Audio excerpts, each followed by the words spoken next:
bukan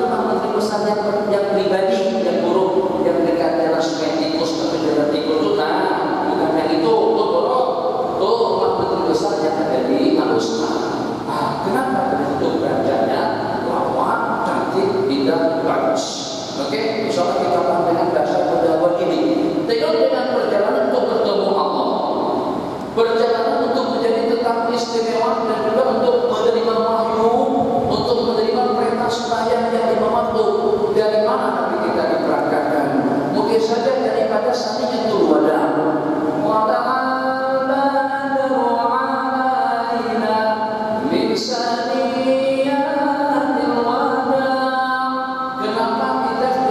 Saniyatul Wada, tempat berangkat dan tempat datangnya orang yang pergi dan datang. Perjalanan baginda pada malam hari itu bermula daripada masjid kepada masjid, baru naik untuk menghadap Allah Jalla wa'ala. Apa maksudnya? Maksudnya tidak ada tempat yang paling layak untuk kita start gerakan ibadah kita, untuk kita beranjak menuju Allah, untuk kita mengobodiakan diri kepada Sang Pencipta, agar kita menjadi orang yang mulia, untuk mendapatkan kemuliaan daripada Sang Pencipta itu daripada masjid. Kenapa bermula daripada masjid dan ke masjid? Sebab itulah tempat yang boleh dikongsi oleh orang ramai. Kalau dengan sumpah istana yang hadir daripada ujung sini sampai dengan putaran muslimat yang di belakang dan juga dengan kita itu belum pernah menjadi tetamu istana. Tapi kita sudah kerap kali menjadi tetamu Allah di rumah Allah Jalla wa'ala. Kalau dengan sumpah istana, ada berapa ramai yang pernah datang ke istana? Kalau dengan sumpah bangku besar, ada berapa ramai yang pernah berangkat juga pernah duduk daripada bangku besar? Kalau daripada KLCC yang tidak bayar, ada berapa ramai yang bayar? Standar daripada apa? 344 atau 43. Lepas itu untuk atasnya boleh, tak boleh. Kenapa? Sebab kita bukan dokter Mahathir, kita bukan Tan Sri, kita bukan dokter, bukan sesiapa, kita bukan menteri. Tapi kalau kita Perdana Menteri, timbangan daripada Perdana Menteri bukan setakat naik ke tingkat 43 saja, sampai kepada tingkat 84. Ofis dan dokter Mahathir yang ada di situ. Masya Allah, tabarakallah. Jadi kalau macam itu, kalau seandainya daripada istana ada dalam berapa ramai, mesti yang dipertanyakan pangkatnya, jabatannya, kedudukannya, keilmuannya, kebolehannya, ketakwaannya, dan juga dengan fasiliti-fasiliti muasabah kriteria yang dianggap agung dan mulia. Dan di Allah Akbar macam itu berjalan insan yang paling mulia untuk menghadap yang paling mulia pada malam hari yang mulia, untuk menerima ibadah yang mulia, untuk mendapatkan bingkisan hadiah yang paling mulia, dan juga untuk menyampaikan kepada umat yang mulia, kepada umat akhir zaman. Ternyata perjalanan tadi itu bermula daripada masjid, supaya umat ini paham dan mengerti masjid itu kalau dibandingkan dengan istana itu berbandingan 1 banding sekian juta, atau supaya ini paham bahwasanya masjid itu adalah tempat yang Allah kongsikan kepada kita semuanya, tempat yang tidak membeda-bedakan antara jabatan dengan jabatan, antara kedudukan dengan kedudukan. Jadi boleh tiket di mana masuk? Boleh tiket di mana masuk ke masjid? Diskon 50% atau beli penuh. Ada tiket kan masuk ke situ? Ada datang di sana tanya, atau scan dulu, kalau bawa pistol, bawa keras, tak ada peraturan semacam itu. Ya kalau pada waktu kita masuk ke istana, macam-macam peraturan ketat. Jemputan mana? Inci siapa? Awak siapa? Kalau sekolah ketat tak boleh masuk. Sebab kita tidak ada jawatan, tidak ada kedudukan apa-apa. Allah berkenan untuk menerima kita. Kamu kotor, banyak dosa, banyak maksiat, banyak mungkaran, lengah, lalai. Kemudian juga dengan bermacam-macam bejatan yang Anda lakukan. Ada dengan Facebookmu, ada dengan videomu, ada dengan benda lucahmu, ada dengan benda-benda pornomu, ada dengan kemungkaranmu. Tentang Allah, bukan itu tempat bersih selebar-lebarnya untuk kita menghadap, untuk kita minta ampun, untuk kita minta maaf, untuk kita beribadah, untuk kita menyembah Sang Pencipta Allah dengan keterbukaan dan juga dengan peraturan yang begitu mudah. Bahkan tidak ada aturan untuk sesiapa yang ingin datang ke masjid. Takkan dengan kita tidak merenung dan juga tidak berpikir bagaimana layaknya aku yang pada saat aku diperkenankan diterima oleh Allah. Kalau saya diperkenankan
perjalanan berlangsung, Masya Allah, Nabi kita bersabda, "Madrani fil manami kasairani fil yaqadha." Orang yang tengok aku di waktu tidur akan melihat aku dalam keadaan jaga. Berarti daripada hadis tadi itu memberikan gambaran dan kemungkinan kepada seseorang untuk berjumpa dengan baginda secara jaga dan sedang. Oke, ini kaidahnya dulu. Kemudian yang kedua, pada saat kita sampai ke Baitul Maqdis, apakah pada malam itu Bang, Nabi kita mengimani para nabi-nabi dan rasul itu dalam mimpi ya, atau secara jaga dan sedang? Hah? Sedang. Kan katanya pada masa itu diri lagi supaya Allah Habib bila di sini banyak pahala di Allah aja situ daripada kepala saya terpotong. Dan kita ada yang cantik masuk situ semuanya. Oke lah, saya tak bergerak lagi dan sampai selesai. Tapi sebenarnya usia muda saya akan bergerak, saya tidak akan beranjak kaki tapi saya berkusing-kusing macam itu. Tidakkah betul yang pada malam itu Nabi kita mengimani para nabi-nabi dan rasul? Coba kita pertanyakan. Satu, apakah yang hidup itu hanya baginda Nabi saja? Apakah yang sembahyang itu hanya baginda Nabi? Sementara di belakang itu tidak lebih daripada gambar, daripada estro, tidak lebih daripada tayangan, daripada YouTube, atau juga daripada parabola. Nabi kita diperkenankan dan dipersilakan oleh mereka untuk menjadi imam pada malam hari itu. Yang Nabi kita imami para nabi-nabi dan rasul sebagaimana baginda Nabi kita hidup, mereka pun juga hidup. Tidakkah sebagaimana kita ketahui, bukan kita ini saja, kita tahu dengan seyakin-yakinnya yang hidup di kalangan mereka itu pun sudah diangkat oleh Allah hanya dengan Nabi Isa saja. Nabiullah Adam dan wafat, Nabiullah Musa sudah wafat, Nabiullah Yusuf sudah wafat, Nabiullah Yahya sudah wafat, Nabiullah Idris sudah wafat, Nabiullah Ibrahim juga sudah wafat, dan semua nabi-nabi dan rasul semuanya sudah meninggal dunia. Tapi bagaimana Nabiullah Adam pada langit yang pertama, bagaimana dengan Nabiullah Idris pada langit yang keempat, bagaimana dengan Nabiullah Ibrahim pada langit yang ketujuh, satu persatu menyambut dengan ucapan marhaban bin nabiyyi shalih wa ibni shalih. Itu Nabiullah Adam dengan Nabiullah Ibrahim. Nabi-nabi yang lain, marhaban bin nabiyyi shalih, selamat datang dengan nabi yang mulia dan juga dengan saudara yang mulia. Maka Nabi kita menyambut bayangan daripada para nabi-nabi dan rasul. Jadi kalau kita tanyakan bagaimana pada macam itu, salah pilih, dengar dulu. Wahabi juga dengar, jangan pada macam-macam, jangan beraku. Kalau tak paham jangan komen. Kalau mengerti dibetulkan. Kalau seandainya tidak betul, mereka hantam lagi. Habib dia hantam siapa? Dengar dulu. Ini faktanya lah. Ada terdapat beberapa para ulama sholihin yang berjumpa bagi Nabi secara jaga, secara sedang, bukan setakat hanya dalam mimpi. Tapi sebagaimana saya katakan, bagaimana dengan kejadian tadi itu yang masuk dalam YouTube yang sudah Anda baca, itu tertakluk kepada kejujuran yang bercerita. Betul, bukan suatu hal yang mustahil. Tapi kalau seandainya seseorang untuk keharismatikannya, untuk popularitasnya, boleh saja bagi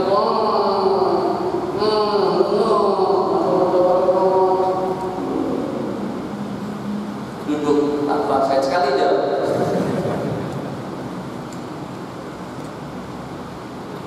Untuk masa di majlis nampak dalam khusyuk.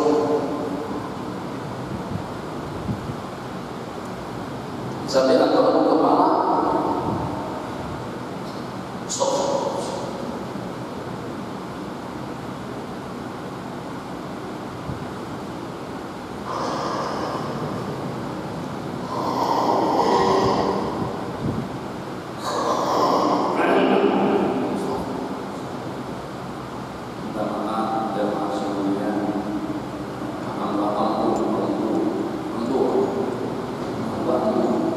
Lama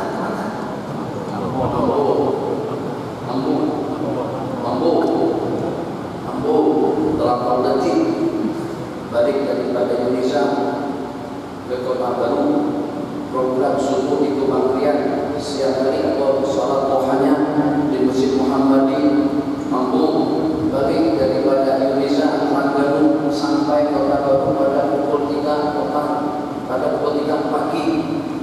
6 subuh program subuh. 8 9 program sholat duha atau program duha. Jadi minta maaf tadi itu kalau sampai ketidak, tapi tadi aku tengok dalam tidur aku tadi itu, saya melihat bagian yang datang mengejutkan saya. Jadi minta maaf. Tadi itu saya tak terkejut dengan kehadiran daripada jamaah. Tadi saya terkejut pada saat baginda Nabi Nur. Jadi tidur terus saya tutup Nur. Kan naik angka saya pada masa itu. Masya Allah, tabarakallah Syekh Nur. Di pengajian ketika rupanya pada masa tidur dan itu bermimpi bertemu Rasulullah Sallallahu Alaihi Wasallam. Itu masuk dalam Facebook gempar dunia. Nama saya naik karena para sahabat, masya Allah, min ahli ma'rifah, min ahli kamal, min ahli al-usul wal jamaah. Tetap tergantung pada saya. Saya tak berbohong, saya tak beresiko. Kalau memang betul dan benar, kita bergerak daripada Allah. Jadi dengan kita Syekh Rabbani membuat pengakuan seperti itu, kita serahkan kepada beliau.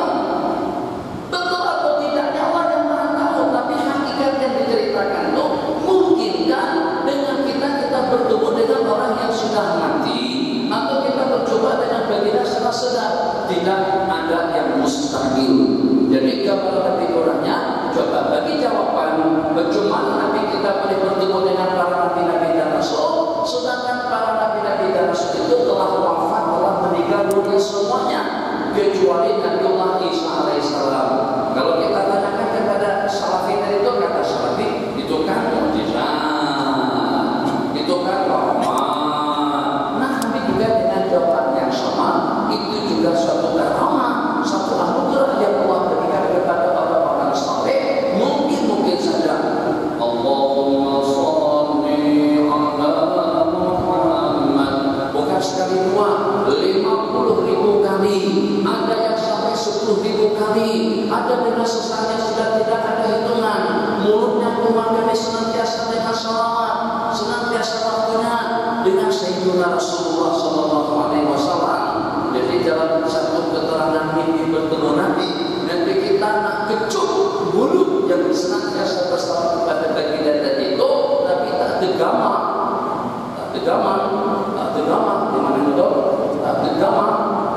Kalau baginda kecup mulut ulama yang senantiasa bersalawat tadi itu, maka dalam mimpi beliau karena tak sesuai mulutku dikecup oleh baginda, maka orang tadi itu pada saat nanti kita tak mencium, beliau mengelak sehingga ciuman daripada baginda Nabi terkena mimpi yang berkenaan. Masa bangun daripada tidur dan sepanjang itu pipi orang tadi itu senantiasa wangi dan harum. Allah Maha Kuasa atas segala-galanya. Dan cepat duduk dengan haji. Masya Allah, tabarakallah, masyaallah hadirin. Macam mana boleh? Ya Allah, saya nak cerita tadi pada masa di kota Raja. Kota Raja itu bukan raja-raja dahulu, bukan Sultan Ibrahimi, bukan Sultan Ismail Fitra, bukan Sultan Salahuddin, bukan juga dengan Sultan Badriyah. Ini di sebuah kawasan tempat di Perak namanya Kota Raja. Saya pun tertanya-tanya setelah sampai di bawah tempat itu sebelum masuk Kota Raja, jalan tak ada, kalau ada pun jalannya rusak, jalannya buruk atau rusak. Setelah kemudian tidak ada, terpikir dalam kepala bagaimana raja yang mana di kawasan sini jalannya saja tidak elok, bagaimana raja boleh tinggal di tempat yang semacam itu, tidak ada akses kemudahan. Di banyak kota raja itu maksudnya polis tarbiyah Raudatul Jannah, kota polis kota tarbiyah Raja Raulullah. Jadi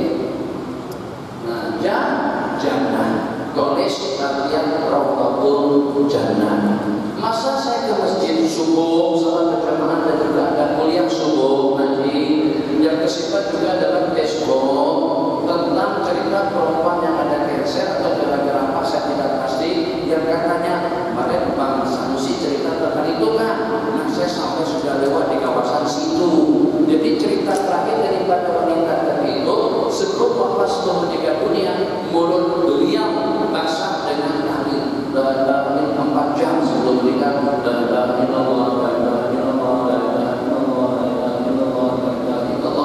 Yang diceritakan dalam video dan juga dalam Facebook mungkin barangkali pada masa dikuburkan katanya keluar cahaya atau bercahaya atau seperti apa. Nah itu apa ceritanya? Oh mana ada mati lama tak ada cahaya, kan di dalam kubur itu tak ada elektrik tak ada, api tak ada. Dari mana datangnya cahayanya? Api kalau memang mau makan pun silakan saja, tapi sebelumnya terbayarlah komen seperti itu. Kenapa? Sebab benda-benda pelik seperti itu kalau dengan seumpama syaitan saja boleh berbuat apa saja, macam itu juga dengan iblis. Akan sedikit anugerah kemuliaan daripada Allah bagikan kepada orang-orang yang Allah ridhai. Jadi bukan satu hal yang mustahil kalau ada dengan seseorang sudah yang di dalam kubur dan memang sudah ada. Kubur Imam Bukhari bagaimana? Suatu ketika Imam Bukhari begini, tidak. Sampai Imam Bukhari